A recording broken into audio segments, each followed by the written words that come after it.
বুঝেও বোঝে না ওরা, অন্তর আছে বুঝে না, দেখেও দেখে না ওরা, চক্ষু আছে দেখে না, শোনেও শোনে না ওরা, কান আছে শোনে না। উলাইকা কাল আনাম, তারা পশু প্রাণীর মতো, তারা গরু ছাগলের মতো, তারা কুকুর শ্রীগণের মতো, বালহুম বাজাল, বরং তার চেয়ে খারাপ। আল্লাহ বলছেন আপনি কুকুর শ্রীগণের চেয়ে খারাপ, আমি বলিনি, আল্লাহ বলছেন।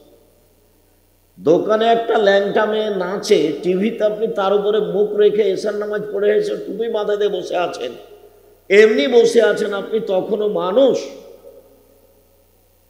আপনার স্বভাব খারাপ, আপনার অভ্যাস খারাপ, আপনার খাসলত খারাপ, আপনার চাল চলন ইতর শ্রেণীর চাল চলন, নোংরা চাল চলন, কেন আপনি বসে থাকবেন ওখানে? একরাহুল কালাম আবাদ আলী সাহেব, একরাহুল নাম আকাবাল আলী সাহেব। বুখারী মুসলিমের হাদিস, আল্লাহর নবী এশার সালাতের পূর্বে ঘুমানো ঘৃণা করতেন, এশার সালাতের পরে কথা বলা ঘৃণা করতেন। আপনার বাড়িতে কারফিউ জারি থাকবে, কারফিউ, প্রেসিডেন্ট আইয়ুবের, মানে রাত 10টার পরে এখানে কেউ জেগে থাকবে না, সবাই ঘুমিয়ে যাবে রাত 10টায়। পড়াশোনা ভিন্ন কথা, জরুরি ভিত্তিতে রাত 10টায় ঘুমাবে, ঘুমাতেই হবে। চাঁপানবাবগঞ্জের ভাষাতে আপনি তো ঘুমাবেন, আপনার বাপকে ঘুমাতে হবে। এদিকে 2 ঘন্টা, ওদিকে 3 ঘন্টা, 5 ঘন্টা ঘুমাচ্ছেন, 3টায় ঘুম ভেঙে যাবে। এখন আল্লাহকে কিছু বলেন, 2 রাকাত সালাত আদায় করেন, জমি জায়গার প্রয়োজন থাকলে চেয়ে নেন, বাড়ি ঘরের প্রয়োজন থাকলে চেয়ে নেন, একটা ভালো ছেলের প্রয়োজন থাকলে চান, দেশ বিদেশে ছেলে মেয়েরা আছে কিছু চান, না হলে যে মাদ্রাসার দায়িত্ব পালন করছেন সেই মাদ্রাসার কথাটাই বলেন যে আল্লাহ তুমি এটা কবুল করো, কিছু বলেন। পশু প্রাণীর মতো, গরু ছাগলের মতো রাত 2টা 3টায় ঘুমান, বেটি ছেলেকে দেখে দেখে, টিভিতে, মোবাইল, এগুলো কোন স্বভাব? এগুলো কোন স্বভাব? এর খাসলত খারাপ, এর অভ্যাস খারাপ, এর শিষ্টাচার খারাপ, এর বৈশিষ্ট্য খারাপ, এর স্বভাব খারাপ। এর কোনো ভালো আচরণ থাকবে? ভালো চালচরণ কাকে বলে? ইবাদতের জগতে সবচেয়ে ভারী নেকির ইবাদত হলো সদাচরণ। আমি এ কথা বলিনি, এ কথা মুহাম্মদ সাল্লাল্লাহু আলাইহি ওয়াসাল্লাম বলেছেন। আরেকটা ইবাদত আছে তাসবিহ, তবে সবচেয়ে ভারী নয়, নেকি নয়, ভারী, শুধু ভারী, দাড়ি পাল্লাতে ভারী, সবচেয়ে ভারী নয়, বললে বুঝতে পারবেন। আবু হুরায়রা রাদিয়াল্লাহু তাআলা আনহু বলেন, রাসূল সাল্লাল্লাহু আলাইহি ওয়াসাল্লাম বলেছেন, কালেমাতানে, 2টি বাক্য, খাফিফাতানে আলাল লিসানে, উচ্চারণে হালকা, একেবারে সহজেই হালকা, অজুও লাগে না, টাকাও লাগে না। এক ধরনের ইবাদত করতে টাকা লাগে, বলেন তো সেটা কি? হজ। এক ধরনের ইবাদত করতে অজু লাগে, কি সেটা? সালাত। তো আমি যেই ইবাদতটার কথা বলতে চাচ্ছি সেটাতে টাকাও লাগে না, অজুও লাগে না, আর বেশি সময়ও লাগে না, আর বলতে ভারীও লাগে না। সেইটা আবার হাবিবাতানে ইলার রহমানে, রহমানের কাছে খুব প্রিয়, খুব পছন্দ করে। সাকিলাতানে ফিল মিজানে, দাঁড়ি পাল্লাই ভারী। এ দেখেন, দাঁড়ি পাল্লাই ভারী, তবে সবচেয়ে ভারী নয়। সেটা কি? সুবহানাল্লাহি ওয়া বিহামদিহি সুবহানাল্লাহিল আযীম, সুবহানাল্লাহি ওয়া বিহামদিহি সুবহানাল্লাহিল আযীম বলেন, কোনো বার নাই, 200, 500, 50 নাই, যে যা পারে লুটে নেন, নেকি লুটে বস্তা ভর্তি করে নেন, শ্বাস বন্ধ হলে শেষ। আর একটা ছোট্ট ইবাদতের কথা বলি, ব্যাগ বোকচা ভর্তি করে নেন, সেটা হলো সূরা ইখলাস 3 বার পড়লে 1 বার কোরআন মাজিদ পড়ার সমান নেকি হয়। 1 বার মানে 10 পারা, 1 বার মানে 10 পারা, 1 বার মানে 10 পারা, 3 বার মানে 30 পারা। নেন, যে যা পারে 1 মিনিটে 30 পারা। তো আল্লাহ রাসূল বলেছেন, কথা সত্য। আপনি মুখ বন্ধ করে থাকলে, দিন রাত দোকানে বসে বেটি ছেলেকে দেখলে কে ঠেকাবে বলে? ওখানে যে কেউ আপনার মাথায় ডাং মারবে? আপনার স্বভাব ভালো, আপনার স্বভাব খারাপ, কেন দোকানে বসবে? আমরা তো জীবনে কোনোদিন বসিনি, বেঁচে আছি তো। আমার জীবনে কোনোদিন আমি চায়ের স্টলে বসিনি। আমার মা বলতেন, এক, দোকানে বসিও না। দুই, প্রাইভেট পড়ায়ও না। তিন, কারোর সাথে বন্ধুতালিক করো না। চার, দাওয়াত খায়ও না। আমার মা নিরক্ষর, বাড়ি থেকে বের করার সময় তো এটা বলতে নেই চারটে। আমরা তখনও কোনোদিন দোকানে বসি না, এখন তার প্রশ্নই আসে না। তা আমরা বেঁচে আছি না মরে গেছি? আমরা হাটে বাজারেই যাই না, আমাদের বউ তো বহু দূরের কথা। আর আপনার বউ কি যে দোকান পড়েছে, খালি ভ্যানিটি ব্যাগ নিয়ে শয়তানের মতো ঘুরে বেড়ায়। আর আপনি কাপুরুষ, ঘৃণিত পুরুষ, আপনি তাকে দেখেন, ছি। আর আপনার স্বভাব দেখলে আমাকে খুব কষ্ট হয়। আপনার শরীরে রক্ত আছে এটা আমার মনে হয় না, মনে হয় যে সবই পুজ। আপনার বউ কি করে ভ্যানিটি ব্যাগ নিয়ে বাঁচারে গেল? আপনি কি মরেছেন? আপনার ভাই মরেছে, আপনার বউয়ের দেবর মরেছে, ওর ভাসুর মরেছে, ওর শ্বশুর মরেছে, ওর বাপ মরেছে, ওর বংশ মরে গেছে যে ও যাচ্ছে বাজারে। ওর শ্বশুরের বংশে কেউ নেই, ওর বাপের বংশে কেউ নেই, সবাই মরে গেছে। ওইভাবে সাড়া দেওয়া আমি পছন্দ করি না। এক খেলে চেয়ে থাকবা। তোমাকে বলছি, তোমার মাই তো খারাপ, তোমাকে খারাপ লাগে না কেন? তোমার বোনই তো এরকম খারাপ, এই যেখানে বসে আছে, নখে নেইল পালিশ দেওয়া আছে, নখ বড় বড় আছে, কোন স্বভাব? তোমার মাকে তুমি সৎমা বলে ডাকিও, তোমার বোনকে বলে দিও তোমার মাকে যেন খালা বলে, সৎমা বলে। তোমার মা এরকম কেন? তোমার মায়ের স্বভাব কেন এমন? তোমার বাপ কিছু বলতে পারে না? সংসার এমনি চলে? সংসার এটি কি গরু ছাগলের সংসার? এটি কি পশু প্রাণীর সংসার? এটি কি কুকুর শ্রীগালের সংসার? এটা মানুষ। আবার এরা আহলে হাদিস, শুধু মানুষ নয়, এরা আহলে হাদিস মানে হাদিস মেনে চলে। তোমার মা কি করে? জাবের রাদিয়াল্লাহু তাআলা বলছেন যে আমি রাসূলের সাথে এক যুদ্ধে ছিলাম, তো আমরা এখন মদিনায় ঢুকবো, ফিরে আসছি। তো আল্লাহ রাসূল বলেন, এই থামো, আমরা রাতে এখানে থাকবো, সকালে বাড়িতে যাও। তো আমি জাবের বললাম, আল্লাহর নবী, আমি তো নতুন বিবাহ করেছি, আমাকে বাড়ি যেতে দেন। তো আল্লাহ রাসূল বলল, তুমি নতুন বিবাহ করেছো? আচ্ছা, তুমি তালাক প্রাপ্তা মেয়ে বিবাহ করেছো না কুমারী মেয়ে বিবাহ করেছো? আমি তালাক প্রাপ্তা মেয়ে বিবাহ করেছি। তো আল্লাহ রাসূল বলছেন, তুমি কুমারী মেয়ে কেন বিবাহ করলে না? তুমি তার সাথে খেলতে, তোমার সাথে খেলতো। তখন জাবের বলছেন, আল্লাহ নবী দেখেন, আমার আব্বা উহুদের যুদ্ধে শহীদ হয়েছেন, 9 জন মেয়ে রেখে আমার 9 জন বোন আছে।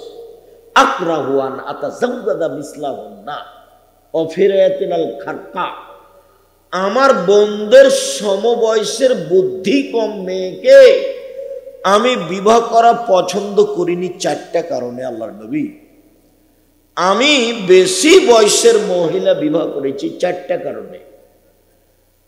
আমার বোনদের সমবয়সের কম বয়সের বুদ্ধি কম মেয়েকে বিবাহ করতে চাইনি 4টা কারণে। আল্লাহর নবী, এক, লিতুআল্লিমাহুন্না, আমি বেশি বয়সের মহিলা বিবাহ করেছি যাতে করে আমার স্ত্রী আমার বোনদেরকে বিদ্যা শিখাতে পারে। 2, লিতুআদ্দিবাহুন্না, আমার স্ত্রী যেন আমার বোনদেরকে শিষ্টাচার শিখাতে পারে। 3, লিতুরাজ্জিলাহুন্না, আমার স্ত্রী যেন আমার বোনদের মাথার চুল চিরনি করে সাজগোজ করে পরিপাটি করে রাখতে পারে। 4, লিতাকুমা আলাইহিন্না, আমার স্ত্রী যেন আমার বোনদেরকে পাহারা দিতে পারে। বলো তোমার মা কি পাহারা দেয়? বলো তোমার মা কি শিষ্টাচার শিখিয়ে দেয়? তোমার মা তো শিষ্টাচার শব্দই শোনেনি। শিষ্টাচার তখন ঘোড়ার ডিম, যে একটু আগে আপনারা যেমন খেপে উঠলেন, 2 মিনিট 3 মিনিট 5, আমি তো 9টায় আসতে চেয়েছি, তো যাক দেরি হয়েছে। তো ধৈর্য কাকে বলে? ধৈর্য হলো ঘোড়ার ডিম। মানুষের সবাই ধৈর্য বলে, তো ঘোড়ার ডিম যেমন দেখা যায় না, ধৈর্য তেমন বাস্তবতা কেউ জানে না। ধৈর্য কি জিনিস, যখন যার মন চায় সে তা বলে নেই, করে নেই। ফেসবুকের মতো হুজুরও বলছে যে পেশাব করে দেওয়ার মুখে, কত কি যে বলছে হুজুর। হুজুর একবার লুটে খেয়ে নিছে একবার। কে ধৈর্যের কথা বলবে আর কে শুনবে? যত দিন যাবে মানুষের স্বভাব তত বেশি খারাপ হবে, মানুষ হয়ে যাবে বিবেকহীন। আল্লাহ রাসূল বলছেন, দেখো কাইফা বিকুম বিজামানিন, তোমাদের কি হবে, যুগের কি হবে। আবু মুসা, তোমাদের কি হবে, যুগের কি হবে। উবকিতুম মিন হুসালাতিন নাস, যেদিন তোমরা থাকবা আগাছার মাঝে, সমাজে কেউ ভালো মানুষ থাকবে না, প্রায় সবাই পশু প্রাণী গরু ছাগলের মতো। সেদিন তোমাদের কি হবে, যুগের কি হবে। মারে জাতুল ওহুদ আল আমানাত, আমানতও থাকবে না, অদা অঙ্গীকারও থাকবে না, কারো কাছে 10 পয়সা নিরাপদে থাকবে না। খুব ব্যতিক্রম। মাওলানা, হাজি, গাজী, মসজিদের ইমাম, সভাপতি সবাই 10 পয়সা লুটে খেয়ে নিবে। সেদিন তোমাদের কি হবে, যুগের কি হবে। আবু মুসা, তোমাদের কি হবে, যুগের কি হবে। ওয়াখতালাফু বাইনান নাস, মানুষের মধ্যে মতবিরোধ বাড়বে, কেউ কারো কথা মানবে না। দেখো মতবিরোধ কিভাবে ঢুকবে, দেখো দেখো দেখো দেখো, এই যে যে যে যে যে যে সাব্বাকা বাইনা আসাবে। আল্লাহ নবী নিজের তার ডান হাতকে বাম হাতের আঙ্গুলের মধ্যে ঢুকে দেখালেন, এই যে এই যে, এইভাবে মতবিরোধ বেড়ে যাবে, কেউ কাউকে মানবে না। সেদিন তোমাদের কি হবে, যুগের কি হবে। বলেন তাহলে ফামা তা'মুরুন, আপনি বলেন আল্লাহ নবী কি করতে হবে বলেন। তখন আল্লাহ রাসূল বলছেন, শোনো, এক, আলজাম লিসানাক, মুখখান বন্ধ রেখো, মুখ ব্যবহার করিও না, করলেই বিপদ। মুখ ব্যবহার করবো না। এই ছেলেরা, এই যাও বসো, এখানে দাঁড়িয়ে আছো কেন, তোমরাই কি দেখাশোনা করছো নাকি? ছোট বড় সব বসো, জায়গা তো সামনে আছেই। রাস্তাঘাটে কেউ কোথাও থাকবেন না, আমি আপনার জন্য এসেছি অনেক কষ্ট করে, দয়া করে আপনি আমাকে কাজ দেখাবেন না। এখন যদি আপনি দোকানে বসে বসে থাকেন তাহলে আপনি ওই পশু প্রাণীর অন্তর্ভুক্ত। আমি আপনার জন্য এসেছি এবং এখানে এসেছি খুব কষ্ট করে, অনেক লম্বা পথ। দোকানে আপনি বসে থাকবেন, গল্প করবেন, এই জন্য আমি আসিনি। আপনার স্বভাবটা একটু ভালো করেন। এখন কুকুর স্ত্রীদের মতো, পশু প্রাণীর মতো কোনো জায়গাতে দোকানে বসে চা খাবেন, আড্ডা পিটবেন, আর আমি এখানে কোরআন হাদিসের কথা বলবো, আপনার এত ঘৃণিত স্বভাব আমি দেখতে চাই না। আমি আপনার জন্য এসেছি, আপনাকে আমি অনেক ভালোবাসি। কিছুক্ষণ কথা হবে, আপনার বিরক্তির আগে শেষ করব কথা ইনশাআল্লাহ। রাজশাহী ফিরে যাব, ক্লাস নেব ইনশাআল্লাহ। সম্মানিত দিনী ভাই বোন, তোমাদের কি হবে, যুগের কি হবে। আবু মুসা, তো বলেন কি করব। মুখখান বন্ধ রেখো, মুখ ব্যবহার করিও না, ভালো কথা ছাড়া মুখ ব্যবহারই করবে না। মানুষে তোমাকে মেরে প্রতিশোধ নিবে, এমনিতেই মারবে। লায়াদিল কাতেল ফিমা কাতালা ওয়ালা মাকতুলু ফিমা কতেলা, হত্যাকারী বুঝবে না কেন আমি মারলাম, নিহত ব্যক্তি বুঝবে না কেন আমি মরলাম। ব্যাপারটা কি, আমাকে মারছে কেন, আমি তাকে চিনি না। যে টাকা দিয়েছে সে জানে কেন মারছে, তো যে টাকা নিয়েছে সে তো জানে না, বলে দিয়েছে তোকে 50,000 টাকা দেবো, ওকে মারাই, তখন মারছে, তখন ও তো জানে না কেন মারছি। এখন যাকে মারা হচ্ছে সে বলছে ব্যাপারটা কি, আমাকে মারছে কেন, এ কি। আল্লাহ নবীও বলছেন, হত্যাকারী বুঝবে না কেন আমি মারছি, নিহত ব্যক্তি বুঝবে না কেন আমি মরলাম। হাদিস তো বুখারী মুসলিম, তো আল্লাহ নবী বলছে। সেটা হলো, এখন মানুষ পশু প্রাণীর মতো, গরু ছাগলের মতো, কুকুর শ্রীগুলোর মতো, কেউ কাউকে মানে না, ছাড় দেওয়া বুঝে না, ছাড় দিয়ে চলতে হবে। প্রতিশোধ বলে কোনো জিনিস নাই। এসেছি আপনার কাছে, জিন্দেগিতে কোনোদিন প্রতিশোধ নেবেন না কারো, প্রতিশোধের পাতা ছিঁড়ে দেন, প্রতিশোধ নেব না, মামলা ভোগ করব, মামলা করব না। কেউ যদি মামলা করে পিছনে পিছনে মামলা চালাতে হবে, নইলে আমাকে জেলে যেতে হবে, আমি নিজে মামলা করব না। কোটি টাকা গেছে গেছে, জমি জায়গা গেছে গেছে, প্রতিশোধ নিব না। বদনাম কারো করে বাঁচতে রাজি নই। রাতে যখন ঘুমাবো আল্লাহ মানুষের সাথে যে লেনদেন ছিল সব শেষ করিয়া মানুষকে মাফ করিয়া ঘুমিয়ে গেলাম। বিচারের মাঠে উঠলে কোনো জবাব যেন আমাকে দেওয়া না লাগে, তোমার কাছে ক্ষমা ভিক্ষে চেয়ে ঘুমিয়ে গেলাম। আল্লাহুম্মা আসলামতু নাফসি ইলাইকা ওয়াজ্জাহতু ওয়াজহি ইলাইকা ওয়া ফাওয়াজতু আমরি ইলাইকা, সব কিছু আপনার কাছে সমর্পণ করলাম। আলজাতু জাহারি ইলাইকা রাগবাত রাহাবাতান ইলাইকা লা মালজা ওয়ালা মানজা মিনকা ইল্লা ইলাইকা আমানতু বিকিতাবিকা আল্লাযী আনজালতা ওয়া নাবিয়্যাকা আল্লাযী আরসালতা। যে কিতাব কোরআন দিয়েছো সেটাও মেনে নিয়েছি, যে নবী রাসূল মুহাম্মদকে পাঠিয়েছো তাকে নবী বলে মেনে নিয়েছি। ঘুমিয়ে যান। দোয়া মুখস্থ না থাকলে যুবক তোমাদের জন্য 24 ঘন্টা, মুরব্বীদের জন্য 7 দিন, এই দোয়া পড়েই ঘুমাতে হবে। আল্লাহ রসুল এই দোয়া পড়েই ঘুমাতেন ডান কাতে। আয়েশা রাদিয়াল্লাহু তাআলা আনহা বলেন, এই যে আওয়াইল্লাহ ফিরাসে, যখন আল্লাহ রসুল তার বিছানায় যেতেন তখন তিনি ডান কাতে হাতের নিচে মাথা রেখে, হাতের উপরে মাথা রেখে তিনি বলতেন এই দোয়া, তারপরে তিনি ঘুমিয়ে যেতেন। অন্য এক বর্ণনা এসে উজু করে এসে, পশু প্রাণীর মতো জীবন কাটায় না। যে কয়েকদিন বেঁচে আছেন একটু ভালো হয়ে থাকার চেষ্টা করেন, কারো পিছে পড়িয়েন না, হালাল রুজি উপার্জন করেন। আমার পরামর্শ নেন, সমস্যা নেই। কি পরামর্শ আব্দুর রাজ্জাক সাহেব? চকলেট বিক্রি করে খাবো, লোন নেওয়া লাগবে না। তারপর বলে কলা বিক্রি করে খাবো, তারপর কাপড় চুপড়, তারপর কোটিপতি। কতদিন সময় লাগবে? 30 থেকে 35। একদিনই কলকাতায় হিরোইন কিনে ঢাকায় বেচে কোটি টাকার মালিক হতে হবে?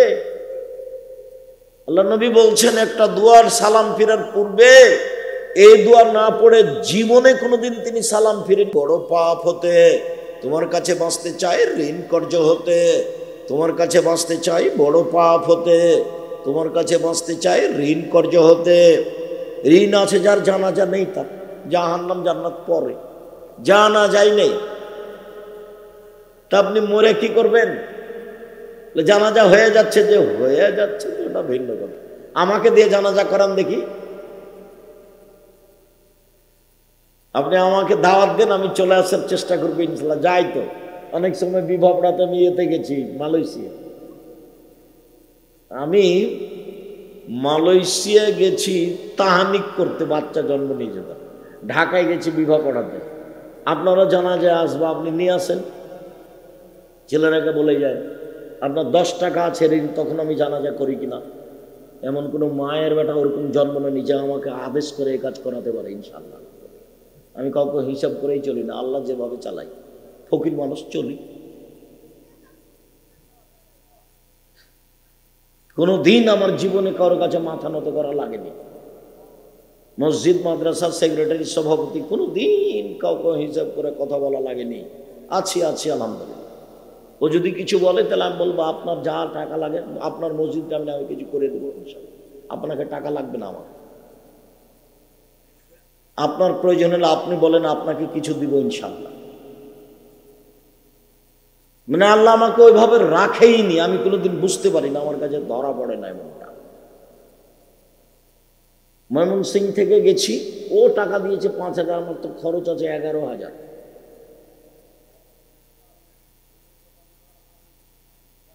সম্মানিত দিনী ভাই বোন, আমি আপনাকে আজকে আন্তরিকভাবে অনুরোধ জানাতে চেয়েছি, স্বভাব ভালো করতে হবে যে কোনো মূল্যে, যে কোনো মূল্যে। মুখখান ভালো রাখবেন, মুখ বড় বিপদ, আপনাকে টেনে একবারে ছেঁচড়ে জাহান্নামে নিয়ে যাবে।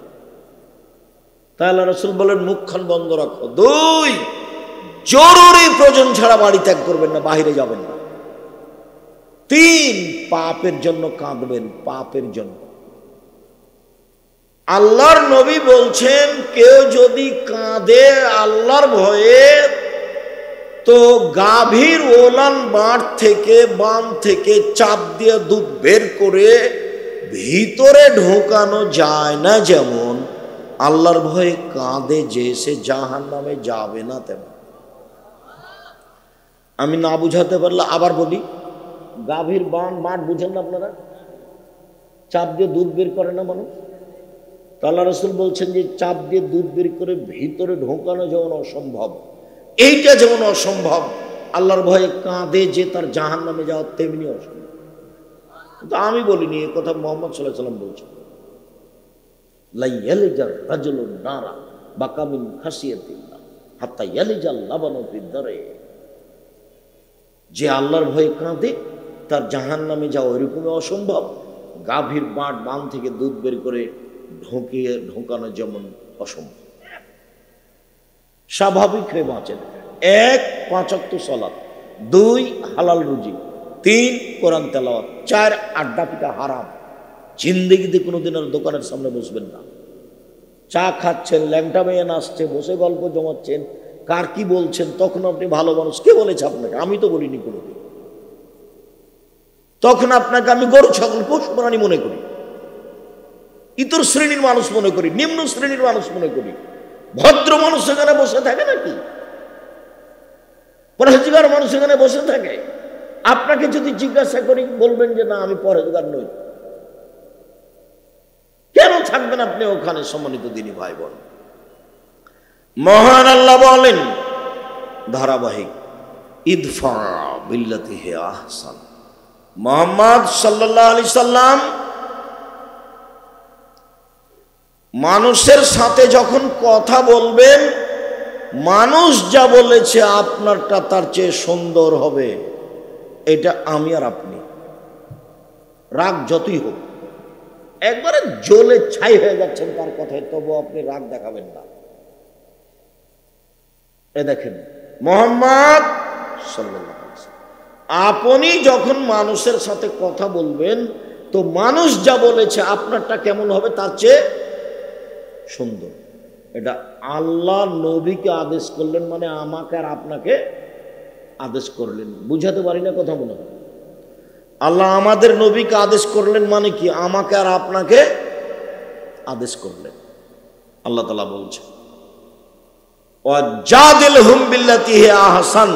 মুহাম্মদ সাল্লাল্লাহু আলাইহি ওয়াসাল্লাম তর্ক বিতর্কে, বাক বিতণ্ডে কথা বলা লাগলে ও যা বলেছে আপনি তার চেয়ে সুন্দর বলবেন, তার চেয়ে ভালো বলবেন। আদেশ, দুটাই আদেশ।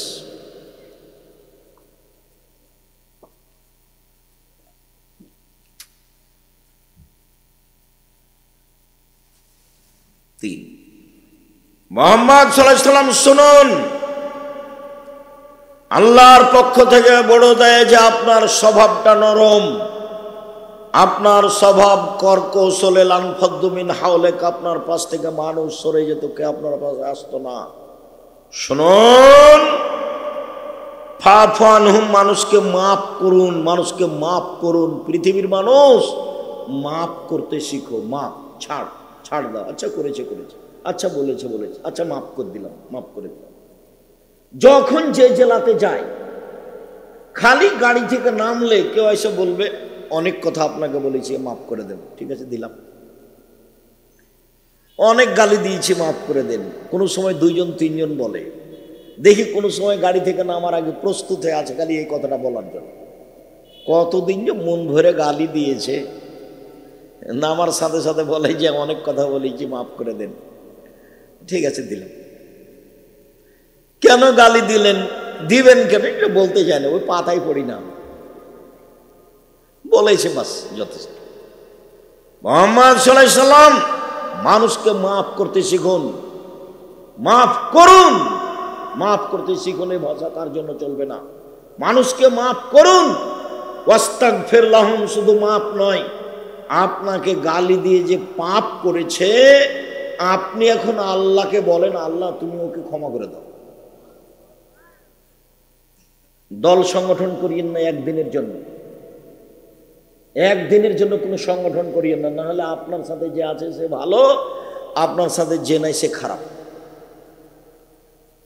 কোনো দল করবেন না, অমুকের চরিত্র ফুলের মতো পবিত্র। আল্লাহ নবী বলছেন যে প্রশংসা করে যদি কেউ কারো, তাহলে ওর মেরুদণ্ড ভেঙে দিয়েছে, যার প্রশংসা করা হয়েছে। আর কেউ যদি প্রশংসা করে, আল্লাহ রসুল বলছেন ওর মুখের উপরে মারো মাটি ছুঁড়ে, মাটি দিয়ে মারতে বলছেন তার মুখখানে। হাদিস বুখারী মুসলিম। যে প্রশংসা করছে ওর মুখের উপরে মাটি দিয়ে মারতে বলছে আল্লাহ। কেউ কেউ যখন খুব বেশি করে বলে আমাকে আব্দুর রাজ্জাক বিন ইউসুফ অমুক তমুক কিসের বলছে, সভাপতি পরিচালক কত যে বলছে, তখন আমি বলি আমার নাম আব্দুর রাজ্জাক আর আমার বাপের নাম ইউসুফ, বাপ বেটা মিলে আব্দুর রাজ্জাক বিন ইউসুফ। এর চেয়ে বেশি আমাকে কাউকে আমি বলিনি। আমি পড়াশোনা জানি কি না, আমি কোনো কিছু পাস করেছি কি না, আমি কোনোদিন মুখ দিয়ে উচ্চারণ করি দীর্ঘ 35 বছরে। 90 সাথে এখন 35 বছর চলছে, 90 থেকে আছে, আলহামদুলিল্লাহ ভালো আছে। এই ছেলেরা, আমার কানে কথা আছে, তুমি বুঝতে পারো না? তোমরা কেউ মোবাইল ব্যবহার করবে না, দয়া করে আপনারা আমাকে কষ্ট দেওয়ার চেষ্টা করিয়েন না। আপনার মোবাইল কথা বলা আমি এখন চাই না। এখন মা মারা গেলে মাটি এখন হবে না, বক্তব্যের পরে হবে, এখন নয়। এমনি গল্প তো বহু দূরের কথা। আমি আপনার জন্য এসেছি, একটা বাক্যের দাম কোটি কোটি টাকা, ওটা আল্লাহ রসুলের মুখের ভাষা। জাতির যদি রাস্তাঘাট করে দিতে না পারি, জাতির যদি স্কুল কলেজ করে দিতে না পারি, জাতিকে চূড়ান্ত সঠিক ধর্ম দিতে পারবো ইনশাআল্লাহ। ধর্মের ব্যাপারে জাতিকে ফাঁকি দিয়ে আমি পরকাল হারাতে রাজি নই, এমন কাজ আমি করতে চাই না। সম্মানিত দিনী ভাই বোন,